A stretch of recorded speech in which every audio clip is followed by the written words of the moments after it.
All right, good morning, everyone. Thank you for joining us this morning for our first webinar of a three-part series on AI. So this is the beginner session, AI for beginners. We're going to look at ChatGPT basics and getting started with image creation.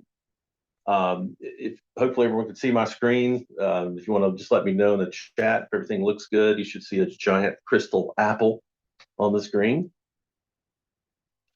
And that image, by the way, is something I created recently in Leonardo, which is another AI image generation app that we're going to show in the third webinar of this series, the advanced. So give you a little something to look forward to there. Pretty amazing image, and it looks like a journey, and that's what we're doing now, is embarking on this journey for AI. So let's just dive in. All right, so meet ChatGPT, and I wanted to just take a minute and talk about ChatGPT versus Google. There are times when you want to use each of those for their intended purposes. So just want to say real quick, when it comes to ChatGPT, you don't want to use it like you would use Google. So for example, if you want to find a good lasagna recipe, that's a Google task, not a ChatGPT task. ChatGPT would be overkill for that. You want to think of using ChatGPT to create things, because it's a generative AI language, large language model. So it's used to create things. So if you think of it in those terms, Google, you want to Google the score of the ball game last night. You want to Google, I'm looking for a new kitchen gadget, stuff like that. ChatGPT is where you want to create content or output that Google just can't do.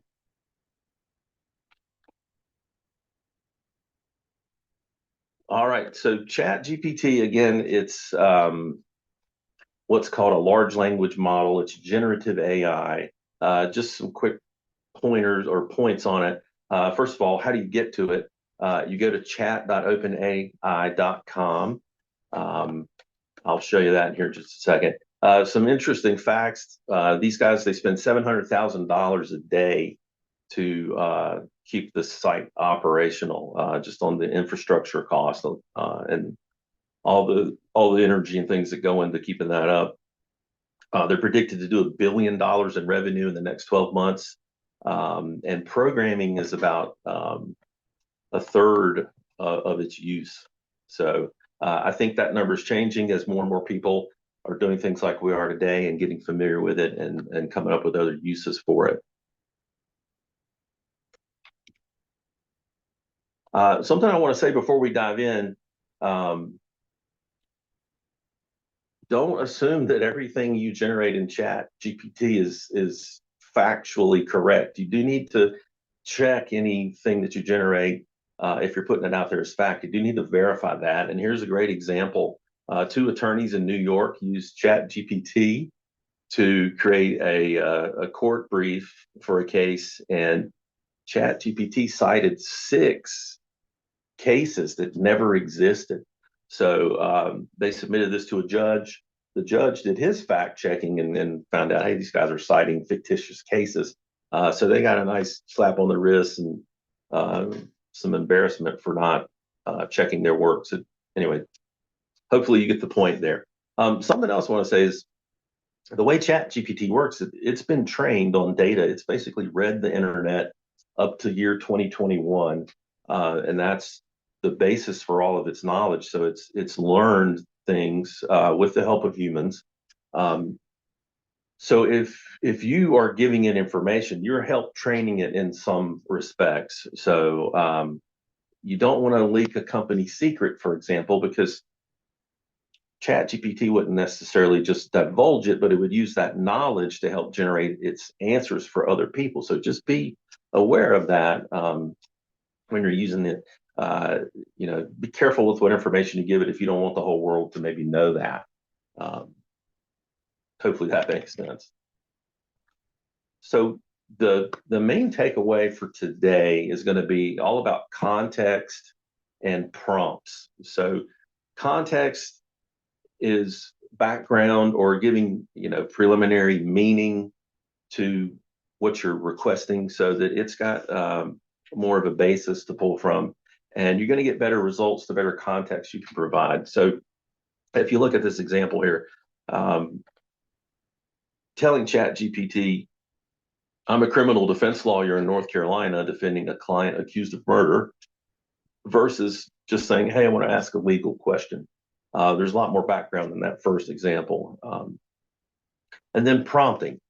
Prompting is another word for the request you make. So you submit a prompt, and you'll start to see prompt engineering or prompt engineer as a new role, a new skill set. I think moving forward, that's just going to be even more in demand, because we'll see as we work on this today, prompting is how you get the results you need out of AI. So that is definitely a skill for the future that's actually here already. So we're going to look at a few prompts to get you started. I'll pop over here just a second to show you how to get on ChatGPT. Actually, let's do that real quick. So OpenAI, they're the developers of ChatGPT. They are a private company. They're not publicly traded. I've had people ask me that. I don't, last I heard, they had no plans to be public. Elon Musk was a big part of this early on, but he backed out and cut his ties with these guys. But they're the creators of ChatGPT and DALL-E, which are the two applications we're going to look at today. So if you go to openai.com, you'll see ChatGPT, and then this link here, try ChatGPT, which will take you to a page to register. And there are free accounts and paid accounts. So I'll be using a paid account today, but I'll try to show you where those might differ. So you can absolutely get started for free. And once you've created that account, you'll be presented with a screen like this.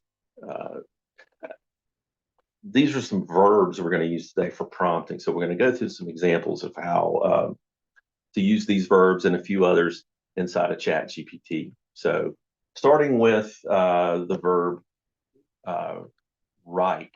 So let me just show you what happens here. So you come in and you create a new chat up here on the left, and you're presented with this screen. Now I'm on the paid version. So if you're on a free version, you're going to have ChatGPT 3.5. Paid version gets GPT-4. GPT-4 is a little faster, has a little more knowledge. It makes less mistakes. By the way, when it makes a mistake, they call that a hallucination.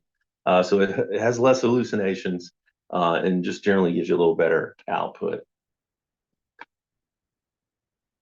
So let's use a verb write in our prompt, just to give you an example of getting started here. So I'm going to say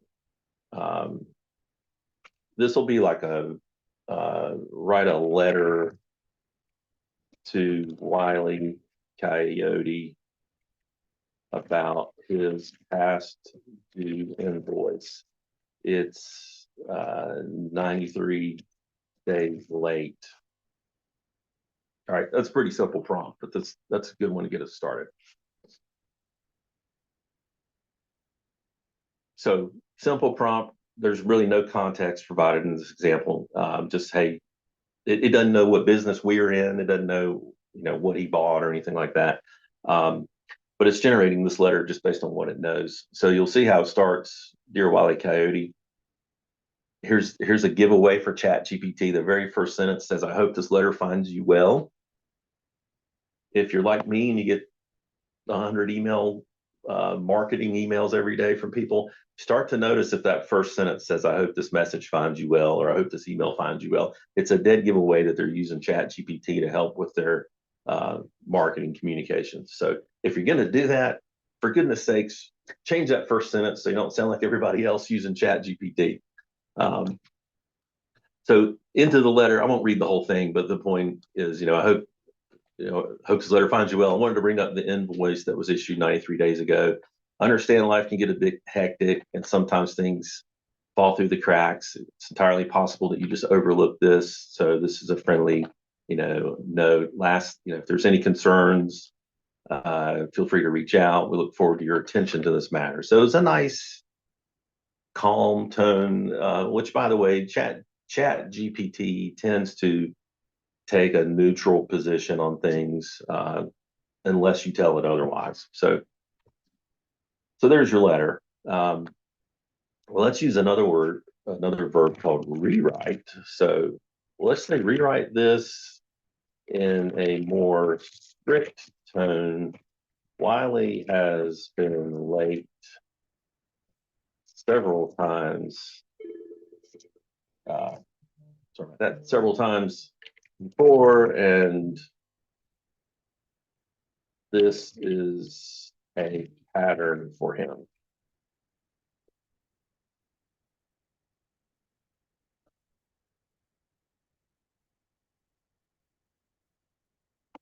So I've just told it, hey, crank up the strictness a little bit, because he's a repeat offender here. So you'll see the letter changes.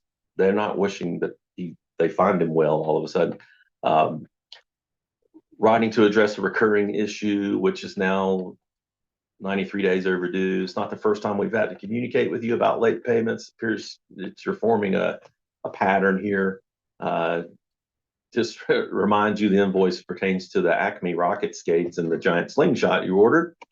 We have held up our end of the agreement by delivering quality products and so forth. Continued delays may disrupt our operations. If we don't hear from you within the next 7 days, we'll be forced to take further action to recover the debt. So you can see how it's now got some context, because I told it, hey, this is a pattern for this guy.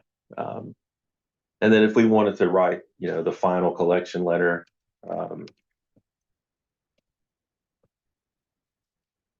write final collection letter, he has not paid. It'll do that for us too. So here you go. Dear Wile E. Coyote, final notice of outstanding payment.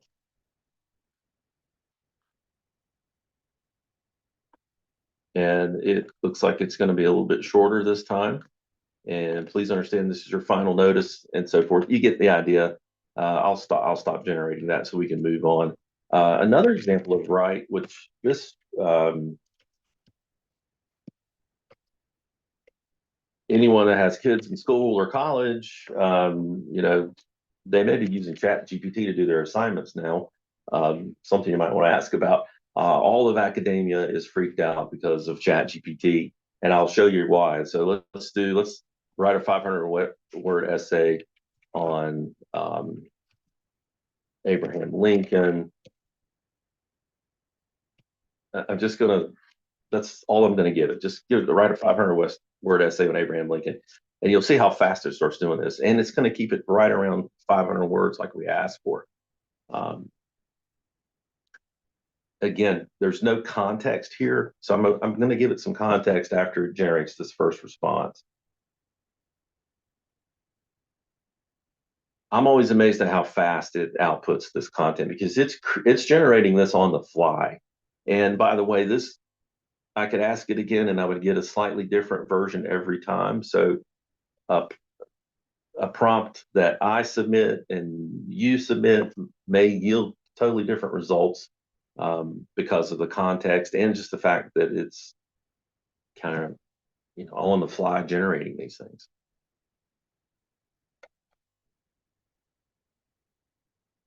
So as you'll see, here's so far all that it's written. It's going to write 500 words. Here we go. In conclusion, Abraham Lincoln's impacts on the United States is immeasurable, and on and on and on about him, as they're wrapping it up. So there you go. Now, what I'm going to show you next, this would apply to this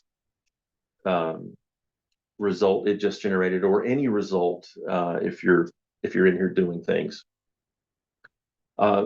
Let's say this is an email. You can read this and go, well, I want to use this, but it sounds nothing like me. you can have it rewrite it in a style that's closer to your own writing style. Um, uh, I'm going to say rewrite this in a in eighth grade reading level, or I should say at an eighth grade reading level, and say make it 300 words this time. So take that content, rewrite it at an eighth grade reading level, which by the way is the national average reading level, and make it 300 words. And there you go. While that's generating, I want to show you some things over here on the left. So all of these little line items on the left are previous chats that I've had. So when we talk about context, I can go back and revisit any of these chats and it's going to remember that conversation. And so it's like I'm going in and resuming the prior conversation and it has all the background already there. So I would encourage you to save those. You can click on and edit and rename it. But if you try to keep these chat sessions there per topic, it'll make life a lot easier for you, and you'll actually get better and faster results because it pulls from the background of the conversation already there. So I have some that I keep going over here. All right, so here's our result. It wrote it at an eighth grade level and trimmed it down to 300 words. So a couple of examples of write and rewrite. By the way, I could come in here and say, rewrite this as I need it as a master's thesis level. And if I wanted to say specifics like, hey, I'm really interested in his aspects of his education. Can you focus more on that aspect of Lincoln and less on the Civil War or whatever? If you remember the earlier slide, we're having a conversation with ChatGPT. So keep that in mind as you're using that. I think a lot of new users, they don't really know, well, what can I ask it, so let's move on to some other examples here. And I'm doing all this inside the same chat, but I would probably, well, let's just do this. I'll create a new chat using GPT-4. And let's say I am the marketing manager for an accounting firm. I need a 5-part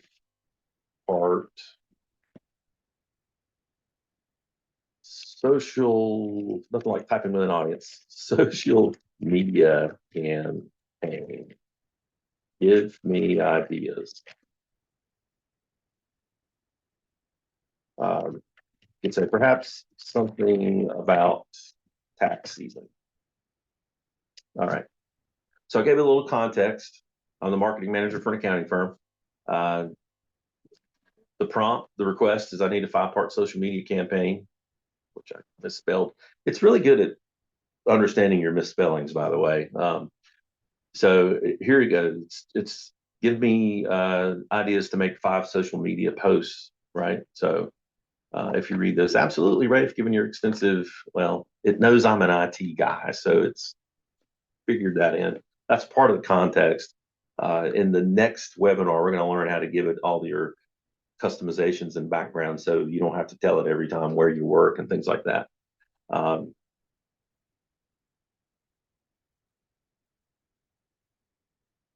So here are your ideas for social media campaign.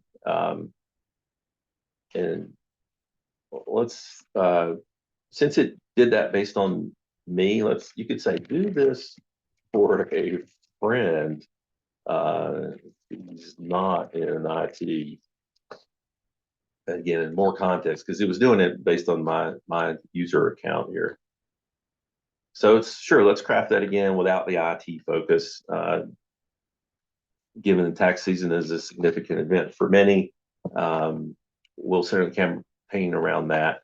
So here you go, tax season kickoff, myths versus facts.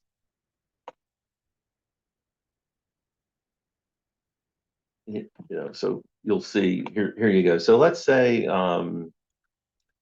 let's say I like number 3. I want to start with that money saving tax tips post.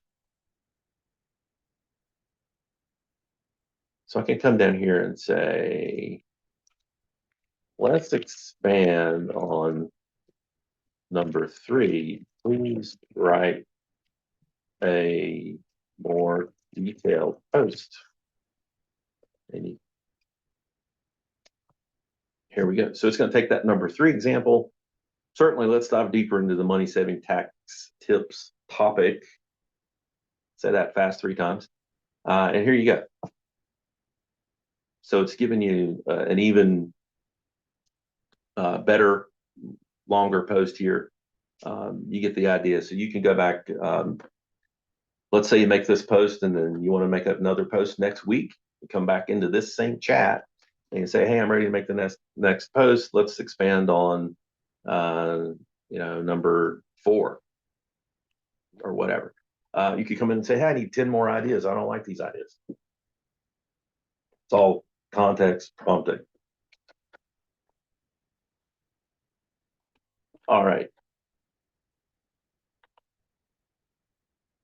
Another verb that is kind of handy is compare. So, use your imagination here, but I'm going to paste this in, so I don't have to type with an audience here. But I'm going to say compare investing in a mutual fund versus buying individual stocks as a retirement strategy. Now, disclaimer, I'm not suggesting you use ChatGPT for financial advice. Obviously, you want to work with a professional, but just to give you an idea of how it has consumed the entire internet and knows a lot about a lot of topics, even specialty topics. Things you wouldn't imagine would be knowledge to ChatGPT, but if it's on the internet, it's read it and formulated its own kind of library of facts about it. So here's what it knows about mutual funds. The pros: diversification, professional management, liquidity, automatic investing, and get a variety of choices. The cons of mutual funds: fees, less control, potential for over diversification, individual stocks. Here are the pros: higher returns, and so forth. Cons. So in conclusion, they each have their own sets of advantages and disadvantages. Your choice should depend on your investment goals and so forth. So there you go. That's the compare. Now I'm going to use that example, and let's use the explain. Which, by the way, you can use just normal language. You don't have to use compare. You could say, tell me the difference between mutual funds and buying individual stocks. It's going to know what you mean. But explain this to me like I'm in the 5th grade. All right, this could come in handy if you've got, let's just say you've got maybe a legal document or something that's got some legalese in it, and you're like, I can't make sense out of this. You can paste it in here and then say, explain this to me like I'm whatever, like I have no legal background, or like I'm in the 5th grade. So we'll see what it does with that information, because that's kind of something a little advanced for a 5th grader. But so here's what it came up with. It used an analogy of, imagine you have a big jar of candy and it's like buying a mixed bag of candy. Mutual funds, the good things are lots of flavors. Someone picks them for you. They're easy to share. Not so good things, they cost a bit more. You can't choose. So it took that complex topic and explained it in a way that a 5th grader could understand. So that's the explain verb.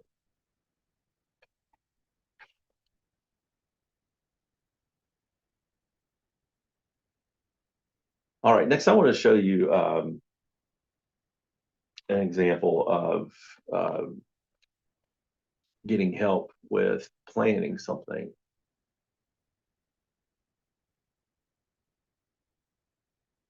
All right. So I did this yesterday just to save time. I'm just going to walk you through it.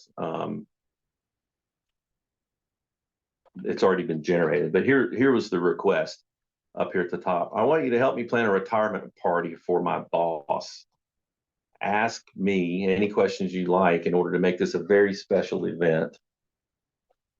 So ChatGPT responds, of course, planning a retirement party is a wonderful way to celebrate and honor your boss's contributions and achievements. To make this event truly special, I'd like to gather some information. So again, I told it to ask me questions. So you could tell ChatGPT to like assume the role of uh, party planner or advisor or consultant. So I could have easily just said, assume the role of party planner. I'm planning a retirement party for my boss. Ask me whatever questions you need so that we can make this a great event. So it gave me these questions: guest list, venue, where you're going to have it, date and time, theme, budget, food and drinks, gifts, memorabilia. You want to present him with something. Um, were there any special moments in his career you want to mention? Do you know what he's going to do after retirement? What about other personal touches? So I went in and I copied all of this and I pasted it into a Word document, which, by the way, when you copy and paste out of Chat GPT, you're going to get this weird gray background with your text. So what I recommend is after you copy something, um, go to copy, but when you need to paste it, right click in the box and do paste as plain text. That'll strip out all the background and weird characters and stuff. So it'll just paste as plain text. It'll save you a lot of cleaning up. So I pasted these questions into Word, and then I went in and I answered all of them. And I just said responses, semicolon. Semicolon's your friend, by the way. Or is that a colon? Anyway, the two dots. So here are all the answers. Guest list: we expect 50 people, coworkers and vendors. We'll rent an upscale event center that includes a nice outdoor garden area. Here's the date and time. The theme: he enjoys golf and travel. He's a big Tar Heels basketball fan. We have a budget of $3,500. We just want appetizers and drinks. We're fine with a DJ or a band. We like to present him with a gift from our team, maybe a photo book or a plaque or something. Business casual and so forth. We like to highlight his achievements. He plans to take a cruise soon. He wants to take a month off to play golf around the country. So Buster is his real name, but we affectionately refer to him as Spooky B because of his scary Halloween costumes he wears to the company Halloween party. So I gave it all that context, and now it has come back and presented a plan for this event. So it's telling me, here's the decor: set up a mini golf putting area in the garden, use vintage suitcases and world maps to signify his love for travel. Tar Heels theme, incorporate the team colors into the decor, so forth. I'm not going to read all of it, but here's what to do for food and drinks. Here's, DJ might be better because of your budget. You could do a photo book. Here's an idea for a plaque. Here's an idea to create a golf passport. Invitations. So it's recommended to design a digital email invitation with vintage travel theme. Include graphics of golf clubs and a basketball. All right. Hold that thought. Special moments. Here's ideas for a toast. Some other personal touches. Have a costume corner because he loved Halloween costumes, and in homage to Spooky B. Give him a travel hamper because he plans a Caribbean cruise and so forth. So it's done a very thoughtful, well planned event plan. And just imagine how long that would take you normally to do that. Probably, oh my gosh, days, I can imagine. So there's your plan. Of course, you tweak it as you want. Now, I'm getting a little bit ahead of us here, but we're going to look at DALL-E, which is image creation.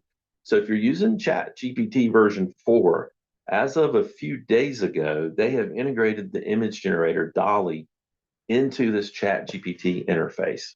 So, they gave me a recommendation on the invitations. So I gave it this prompt and said, go ahead and generate an image to go with the invitations.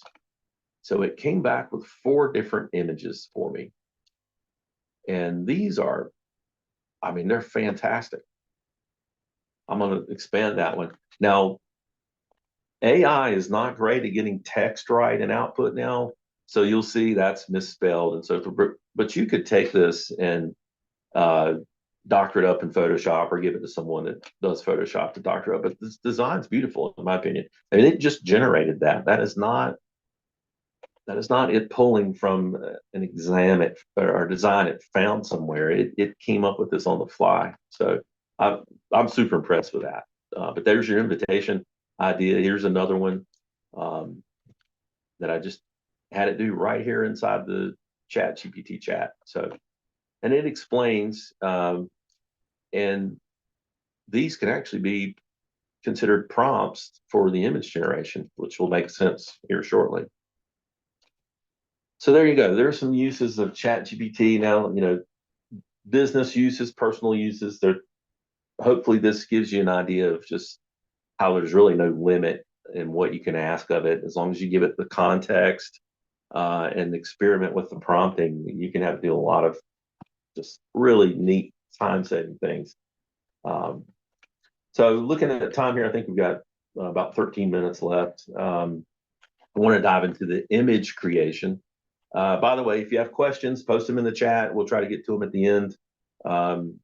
Feel free to just post those in there. Hunter is helping me with this, which, by the way, I just want to take a moment and let you guys know this is definitely a group effort to put on this webinar. And Hunter is he's our guy behind the scenes. He's done so much. So just want to thank Hunter publicly for that. All he does to keep our events planned and the website updated and all that. So he's been a big part of this as well. But he's manning the chat. So post away with your questions as we go here. Hey, Ray. Yeah. Actually, yeah. Thank you there, buddy.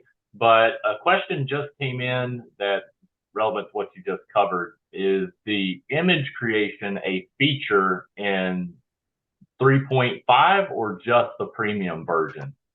Yeah, that's a great question. So currently the image creation is just in GPT-4. So and you do need to turn it on. So when I'll do this new chat again, there's the GPT-4 option. If I hover over, this comes on. I have a couple of options. I can actually, which we may do this in the advanced webinar coming up. You can turn on browse with Bing and it will try to go pull real-time information off the internet for some of your responses. Or you can turn on DALL-E, the image. We're in DALL-E 3, so that's the beta version right now. But you just turn that check mark on, and then anytime I'm in here, I can make images. I need a photo of an ice cream sandwich, whatever.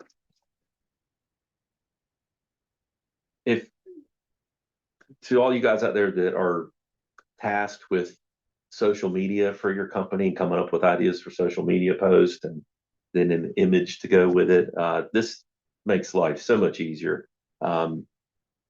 If you pull up my LinkedIn page and look at the recent post, I've used AI to assist with everything for the last month easily. So simple prompt. I need photo of ice cream sandwich. It always gives you 4 results. So those some pretty fancy ice cream sandwiches. So we'll come back to this possibly, but were there any more questions while I'm in GPT? No, you're good there. I think you're about to get into accessing DALL-E 3 and talk about credits a little bit. I think you're going to address that in just a minute. Yeah, so DALL-E it's DALL-E. Let's go back to OpenAI. How do you get to DALL-E? Just to clear up any confusion, it's integrated now into the paid version of ChatGPT, which is version 4. So it's built in. But if you're trying to do the free version of everything, you can come at it this way. It's a bit of a different experience this way, but we're going to dive in and show it to you. So go to openai.com again, and it is under the research tab, and you'll see DALL-E 3 right there. So when you click that, you're going to land on this page. And this is a bit of a usability issue in my mind, but you have to come down to this link right here that says Labs and click there. And that will take you to the page where you can actually start creating images. Now, you will need to register first if you haven't registered already, but you'll land here.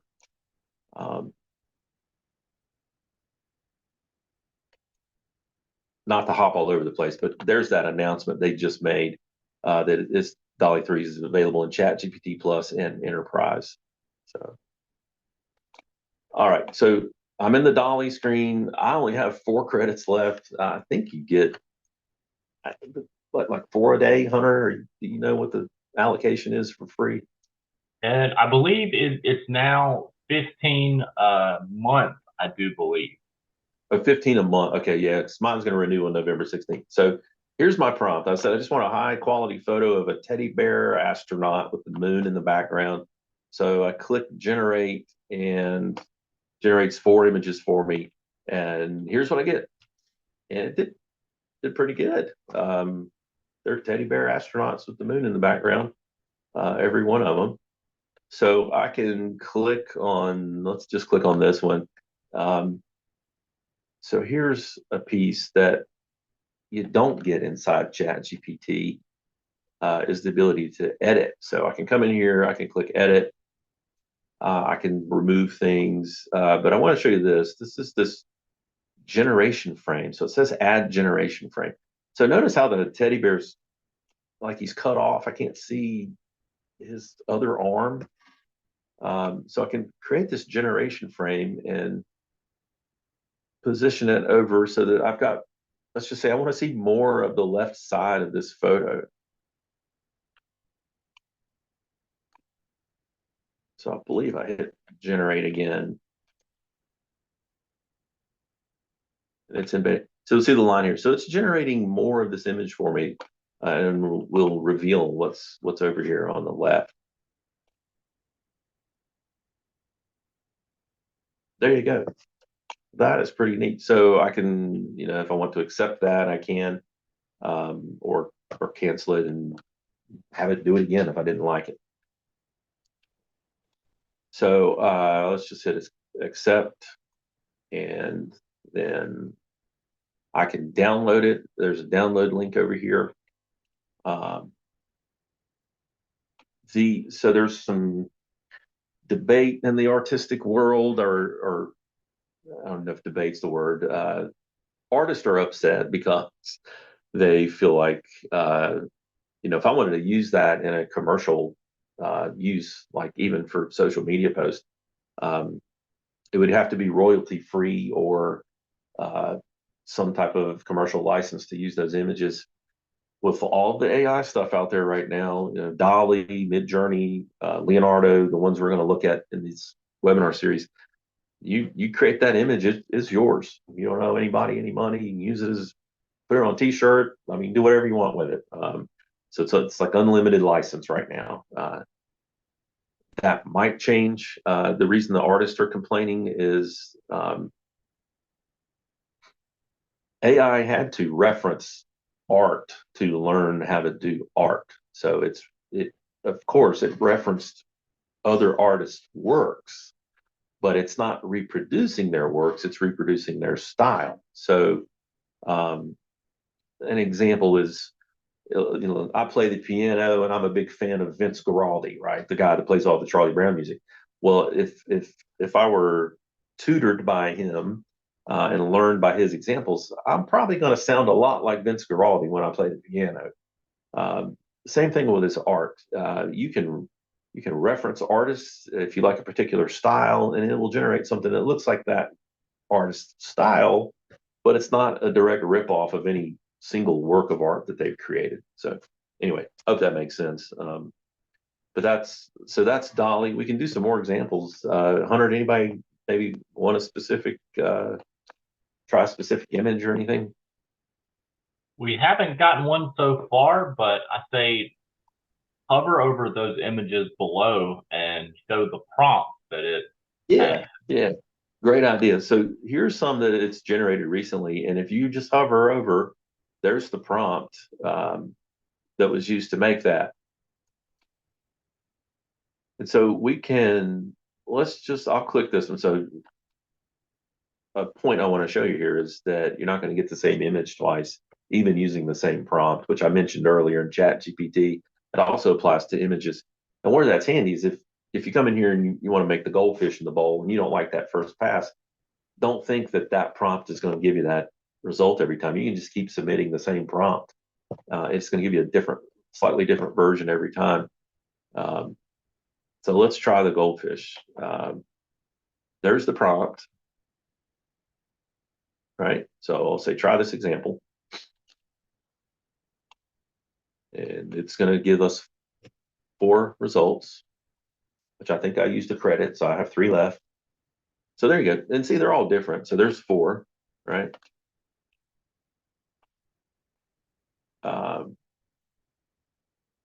I'm curious if we say include a small shark. We might. Let's see what happens. A lot of this stuff is trial and error when it comes to images. Sometimes I feel like it really takes your prompt idea and does what you want. Sometimes I feel like it ignores parts of the prompt. So hey, look, it did a shark. Well, that's cool. All right. So he seems to be hopping out of the aquarium. That one's cool. I think I like this one the best. So I could download it. I could go back and edit. I could tell it I want variations of it. So if I click on that, it's going to take that as kind of the source image and make some variations of that image. But they'll all look like they came from the same idea. So there you go, variations. This one's kind of cool, and I can save it, download, do whatever I need to there. So, all right. So it looks like we have about 2 minutes left, Hunter. Am I correct on that? Yes, sir. And so I want to wrap up some things here with the presentation. So here's some other examples I did with not with DALL-E, but with Midjourney, which that's what we're going to look at in the very next webinar. I tend to get better results. It's a little more popular than DALL-E, but here's some prompt examples. Chihuahua on the beach, came up with that. I got more specific. I said Chihuahua bride on the beach at sunset. You see I get quite a different result. Diamond wedding ring among shells on the beach at sunset. I mean, that looks like a pro photographer shot that and set that shot up.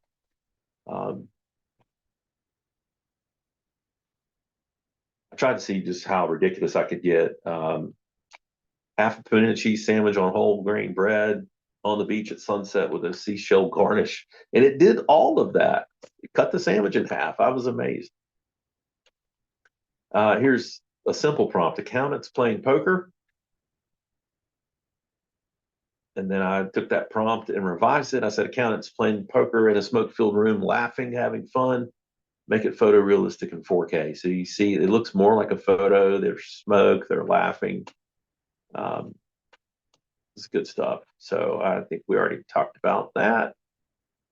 Wanted to show you this. This is coming next in the very next webinar is face swapping. So people had asked me, well, here's the example. So this is a guy named Bruce who just retired from Cone Health, and he has gone to be a Walmart greeter just for something to do.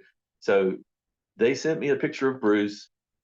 I got on Midjourney and said, hey, create a character called Captain Walmart, who's more like a superhero character. So bottom left, that's the image it created as Captain Walmart. And then I was able to say, put Bruce's face on Captain Walmart. And that's the image you see on the right. So I'm hoping we're going to learn how to do that in the next webinar. So it'll give you another reason to tune in for that. Other thing I want to share, I'll just hold that thought for a second. This is my Leonardo, which this is the third of these 3 webinars. We're going to come into this tool, but this is where I was able to make these pumpkin spice cat pictures and some other cool astronaut pictures and things like that. So that's coming in webinar 3. It's called Leonardo. So our next webinar, we're doing the whole pumpkin spice thing because it is fall. So there's an AI imaged picture of a cat drinking a pumpkin spice latte. So if you'll tune in for that, if you register, we're going to send you a $5 Starbucks gift card so you can go buy your pumpkin latte and have it for the webinar. So we'll all be sipping pumpkin lattes for that. Some things we're going to learn in that webinar, besides how to make cats drinking Starbucks drinks, training ChatGPT in your own voice. We'll get a little more in depth on that. Customizing your responses in GPT, mid-journey image stuff, the face swap, the cool cat things and stuff like that. And then just further refining your prompt engineering skills with some more examples in ChatGPT. You can register at this link here. I think Hunter's going to put the link in the chat so you can go straight to it. But that upcoming webinar is November 8th at 9 a.m. So if you plan to attend and there's anything specific you'd want to see us do, for example, email me and I'll try to include it in the next webinar. Here's my contact info. This picture on the left is what an AI app thinks I look like. I don't see the resemblance personally. Just kidding. There's all my contact. Rafe at ComTech.com. If you ever want to book a meeting, chat, you have questions, you can go right to my Calendly page there, Rafe365.com. I'm on LinkedIn as well. But definitely email me any ideas you'd like to see that I can try to work into the next webinar. And I'm a little bit over it, but I appreciate you guys hopping on today. Hopefully this was fun and useful. You can take some of this back and start your own AI journey with ChatGPT and DALL-E.